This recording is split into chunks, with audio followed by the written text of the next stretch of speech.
Hello everyone and welcome to this episode of the Split series. I'm Nichole Farrow and I'm joined by my co-host Samantha Woodham, who is a top legal family barrister. And for me, I have been working with families and couples who are divorced and co-parenting and living for some time now. So between us, we're going to discuss the topic of relocation. So firstly, Sam, I'm going to come straight to you because the first question that we've had on this topic is, what happens if I want to move? Can my co-parent stop me? Yeah, okay. It's a really important kind of first question because the answer is yes, they can. And I think it's really important for people to know that there's no legal presumptions either way. So there's no presumption that a child has to stay in one geographic area if they've grown up there. But there's also no presumption that one parent, maybe a parent who viewed themselves as the primary carer, if they want to move, they can't automatically move their child with them. So the first thing for people to know is, well, how do we approach this, right? We're splitting up. It's a really normal to reevaluate where you want to live. It happens all the time to lots of families. What does the law expect us to do? The first thing that's expected is that you talk to each other. So you consult with each other. And a starting point for those conversations, and they can be difficult, and it can be helpful to get somebody like you, Nichole, involved to help parents have those conversations, but is thinking about, right, well, where are we both coming from? You know, the person that wants to move, why do they want to move? Is it going back to being closer to family and friends? Is it pursuing a career opportunity? Is it feeling like they need a fresh start? You know, what's behind that? Because you want to understand where you're each coming from. And then from a legal perspective, you need to look at, well, okay, what's going to be in the best interests of our child or our children?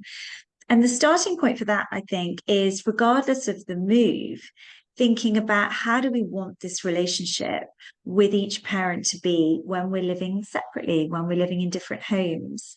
Because what you might find, and we'll talk about international moves in a minute because they make, obviously more of an impact on day to day. But you might find that even if one of you is wanting to move an hour's drive away, that actually it's not really going to impact the time your child spends with each of you, because you're anticipating maybe 1 or 2 nights in the week and alternate weekends. And actually the logistics mean that the drive is doable or the transport is doable. And if you can suddenly get to that point where you realize that actually the impact on your relationship, your respective relationships with your child isn't going to be impacted, then you don't have a problem. But if you can start from that perspective, because that's how a court will start, of looking at, okay, where do we want to get to in terms of our child's relationship with each of us? What's the motivation behind the move? What are the practical implications of the move?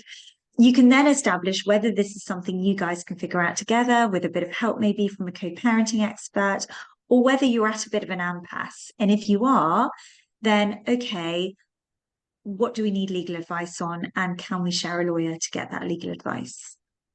So you don't have to go to court to apply for a relocation.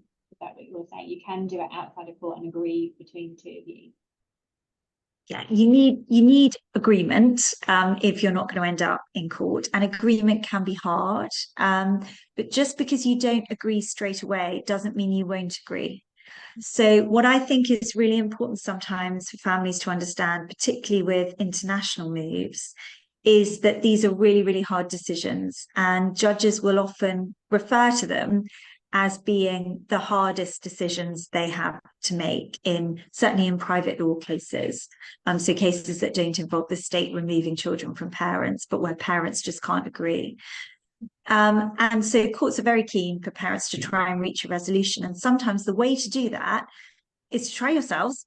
And then if you can't agree, go and get some legal advice to understand how a judge would view your situation. And the important thing for people to understand about the law is that it's changed quite a lot in the last decade. So 10, 11 years ago, there was a kind of, the leading case was a Court of Appeal decision called Payne. And it did really create much more of a presumption in favour of the parent who wanted to relocate, particularly if they were a so-called primary carer, and particularly if they were going back to their country of origin. So they were essentially those cases where they're going home. or if they're pursuing a career opportunity abroad. And a lot of people still think that's the case, but it's not. So for the last 10 years, we've had a very different position, which is going back to basics, actually, going back to the root of the Children Act, which is that the welfare of the child is paramount. So now no parents' proposals are going to be given an upper hand. The court conducts something called a balance sheet exercise, where they will look at one parent's proposal, so maybe the parent who says the child should stay, and look at the impact on kind of where are they going to live, their education, their relationship with each of their parents, the time they can spend with each of their parents, what this is going to mean for the parents' respective mental health and the impact on the child's mental health. And then they'll weigh that up against exactly the same considerations for the relocating parent. And what that really shows is that the more that you plan, the better. And all of this should be done before you even start thinking about going to court. And the court now requires you to try and settle out of court. There's new non-court dispute resolution provisions, which mean you have to try and settle.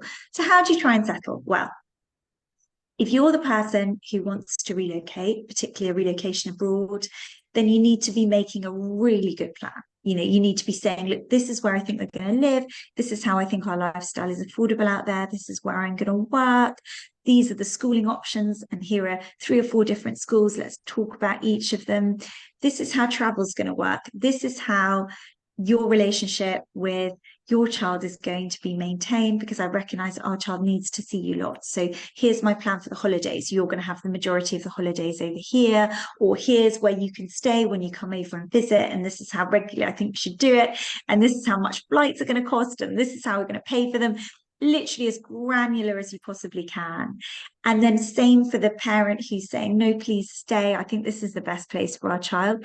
Okay, well, recognize that you have another parent who desperately wants to be abroad. So think, how can we practically facilitate that so they can go back more often, they can get more support? Again, how's that going to be financed and funded? I think overlaying all of this is a really important point, which I can't emphasize enough, which is that your child's wishes really matter. And the older they are, so, once they hit sort of early tweens, teens, the more those wishes are going to be relevant. And if you were in court proceedings, a court would want to know what the children thought about a move, what they thought about staying. And that would be ascertained through somebody called a CAFCAS officer. But you can do that yourselves with help from somebody like you, Nichole, who specialises in co-parenting, but also you can get, in more complex cases with safeguarding issues, you can get independent social workers to help. There are lots of ways of going about this so that you can get to the answer that a judge might impose without ever having to go to court. And it might well be, and in many cases, the answer is, you have each got perfectly reasonable positions, and you've got your child's best interests at heart, and there isn't an obvious answer. And you could end up going to court, spending a year, sometimes longer, huge amount of money fighting this out with a massive amount of stress and impact on your child. And it's kind of toss a coin as to which way the judge is going to go, because it's going to depend on the judge on the day. We're all human, their own human experiences, their reactions to you in the witness box. Let's not take that risk. So let's find a way that everybody can compromise and get to an outcome that works. Because the only thing, and I've done many of these relocation applications in court, the only thing you can guarantee in a court process is you're going to get 2 very stressed parents who spent a lot of money and a lot of time, and one is going to be completely devastated at the end. And that's not great for your children at all. So the more that you can look at it like a judge would, but without going to court, share a lawyer if you can, get some co-parenting expertise, recognize that these are hard decisions and there aren't easy answers, the sooner you might get to a solution which you can both live with. Yeah, because that was one of the other questions. In fact, you covered 2 of the other questions that you had. Was one, do you have to go to court, and if so, what will the judge, look at? How will they determine which way it goes? Which I think you've covered. And also, is there any difference? You touched on international moves. Is there any difference between an international and a UK move? Which is the other question that we've had. Yeah, so the only thing I'd say about the international UK move is the test the court applies, this balance sheet exercise, is the same. But bear in mind that a UK move, I mean, a UK move from, Cornwall to Carlisle is as impactful as a UK move from London to Paris, actually worse because the train links are worse. But equally, you can have situations where people just want to move to the next county or just want to move an hour away. And judges are increasingly aware of coercive control and the need not to allow these situations to be one parent trying to control the free choice of another. So provided that it's not impacting the other parent's relationship with your child, and as I said, if it's a half-hour, 45-minute move, it's not going to, then the court will have very short shrift with that and will say, no, we're not, this is an abuse actually of the court process. In terms of just sort of technical points, if you've reached an agreement and it's a UK move, you won't need any form of court order and you can just reflect that in a parenting plan. If it's a move to Scotland or Northern Ireland, although they're part of the UK, because they have different jurisdictions, they're not part of England and Wales, it may well be worth, and I always would, even if you've reached agreement, speaking to a lawyer in Northern Ireland or in Scotland and just saying, this is your agreement we've reached. To make it legally binding, what do we need to do in Scotland or Northern Ireland? And that's very much the same for an international move. So even if you've reached agreement internationally, and getting a court order doesn't necessarily mean going to court. I think that's important to know. You can write into the court and say, we've reached an agreement, but we'd like an order in the following terms, because we need it to be enforceable abroad. And judges will be delighted to hear you've reached agreement or bend over backwards to help you. But by having an order here, you can then, again, depending on the country you're going to, get some local legal advice so that you can get what's called a mirror order, which essentially means an order in that country which recognises the agreements you've reached. And that's really important because, a kind of move relies on trust. And to show trust, to say, I'm not going to just get to California and renege on all of this. You need to be saying, I'm going to get to California and, before I even get there, I'm going to get an order under Californian law, which recognises the agreement we've reached about when our child should be with each of us. That's really helpful. And I'm moving on, Nichole, to the questions for you that have come in. Okay, so this is looking, first of all, somebody's got a move that's happening and they're saying, anxious about it. What do I do to reduce the impact or reduce the negative impact, I guess, of a move on our child? Okay, and this is someone who is doing the moving? Yeah. Yeah. Okay. Yeah. So the thing to remember is that when you go through a separation and divorce, obviously as parents we have this sort of fear of not spending as much time with our children and this fear of kind of losing our children. But that's also a fear that our children can feel as well of losing a parent and having kind of the family set up, changing and not having that family unit. So when you then look to do a relocation, I think it's really, really important that you consider the perspective of your ex, who is obviously having that adjustment of not spending as much time with the children and the impact that it's going to have on their relationship with their child or their children, but also the impact that your children are going to feel in terms of them not having that relationship with their other parent.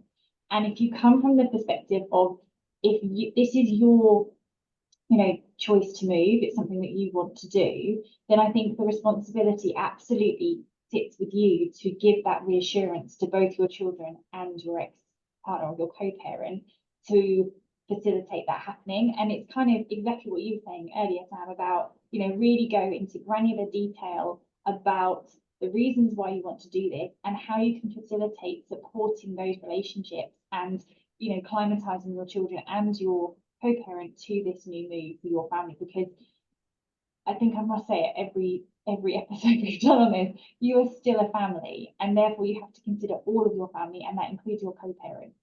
And this is such a huge change off the back of what has already been a huge change for your family anyway, that I think you need to take some real care, consideration and compassion in terms of those other perspectives and how they're feeling, and go at a pace in which you can facilitate trying to bring them along. It's not going to be an easy conversation. I think you need to really do your research beforehand, in terms of contact, communication, schools, culture, if you're moving countries.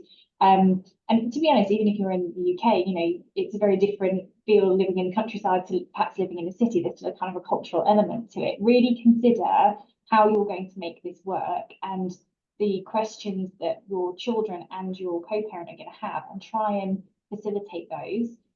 Give them time, give them as much information as possible, and really show some compassion, because if it's boot on the other foot, you would feel very upset at this idea of losing your children. So I think you really have to sort of put yourself in the other positions within your family, and that's your children as well. And I think communication is so much better now in terms of we've got video calls, and we are able to stay in contact a lot better. But I don't think it's just the communication in terms of speaking. I think it's also in terms of your parenting. So regardless of whether you are in the same county, a different county, or a different country, you are still co-parents. And I think having a parenting plan that acknowledges both parents and the involvement and the attributes and what you bring, and how you can share parenting, even if it is, in different counties, countries, time zones, but how you can kind of parent together and make that parent feel included, and that you are actually still raising your children together. Obviously, holidays, are a great opportunity for the other parent to spend time. You're also potentially asking the other parent to travel to see their children, and you're also expecting the children to travel to be able to see their other parent potentially. So you need to kind of think about those logistics and the impact that that's going to have, because there's been studies that say anything an hour upwards does have an impact on children, particularly young children. And I think it's really kind of including in your parenting plan how you're going to talk to your other co-parent to keep them involved in the parenting that's happening, even if they're not always there. So there is consistency for your children, and there is a united front, and you're still parenting together as co-parents as much as possible, and so they still feel involved. And so it's not just arranging a FaceTime. I think it's much more than that. And I would always encourage co-parents, if you can get to that position, of actually having a co-parenting meeting on a regular basis to assess your children's needs and, the co-parenting plan and how it's working anyway. And I think that should happen regardless of whether you were in the next street or in another country. So I think it's considering all of those points, because it's not just, I'm not going to see them, but it's also, I'm not going to be involved in their life. I'm not going to understand kind of what the parenting decisions that are being made, or the impact that that's having on the children. I'm going to be completely almost removed from parenting for a portion of my children's lives. And I think so if you can even consider those things to really facilitate how you can still be a family even if there is a distance, I think is really key. And I think it's the responsibility of the parent who really wants to move to try and, as I said, offer those assurances, as you kind of mentioned, Sam. I think when you then say drawing it up in both countries and all of that kind of showing a real commitment to that, I think is hugely important, because it rebuilds that trust that can sometimes feel like it's missing when a relocation's happened. That's so brilliant, Nichole. I think the only other question we had, because you covered loads of the points, but was just, for the child themselves, how to navigate potentially a really excited parent with a really miserable parent, and how you can kind of help your children encompass both of those things. Yeah, this happens a lot with relocations, and also in the next episode, and they were talking about new partners, and this is another common minority I see with new partners as well, of kind of feeling like I have to play down how I feel, or empathize with my parent that I'm with, because I don't want to upset them. So I'll play down that I don't really like the move, and then I'll play it up to the parent that's moving, and it really puts children in the crosswires, because. And actually, I think we're getting a lot better now at, not trying to say things in front of our children, and, not sort of bad mouthing our co-parent. People are much more aware and much more kind of astute to that kind of stuff. But it's also just it's so much more than that, isn't it? It's your body language, it's your tone, it's, it's what you're not saying as much as what you are saying. And children are very susceptible to this, and they just pick it up like sponges. So I think it's really the responsibility of the parents to kind of if you're talking to one another and you're going, oh, you know, Johnny's really excited about the move, and the other one's going, no, they're saying they absolutely hate it and they don't want to go, then as parents, you need to come together and go, hold on a minute, he may or may not be feeling both, and that's completely normal as well. There might be a part of him that's actually, you know, really excited about moving, and a part of that's really worried about leaving friends and what's familiar and mum or dad. But actually then it's up to you two to come together, and like you would in any other issue or, you know, anything else that arises with your children, to come together to resolve that and give, again, your children the reassurance that they don't have to pretend or play to, you know, to the audience of the parent that they're speaking with, that you know, we're sensitive to the fact that this is a huge impact on you and you're what's important here, and we are working together to make this feel better for all of us because we're still a family.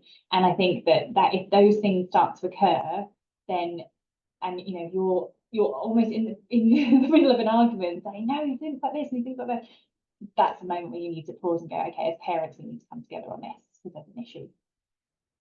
I think that's such an important point, actually. I'm really glad you covered it, because when it comes to children's wishes and feelings, you know, it's so normal for one parent to say, but, you know, I'm hearing that they really don't want to go.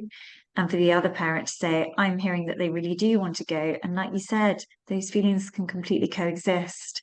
And you can end up going down a horrible legal rabbit hole if you don't talk to each other about that and recognize that actually you're both just hearing different messages because your children are conflicted. And what they don't need is they need their wishes heard, but that's very different from making it feel that it's their choice, because it's not. And the more that you can kind of figure it out as the grown-ups in the room to get to a consensus, even if it's one that you're both having to make compromises on, at least then you can present a united front to your children, because they are going to be feeling both things. And like you said, it is really hard that to navigate for parents.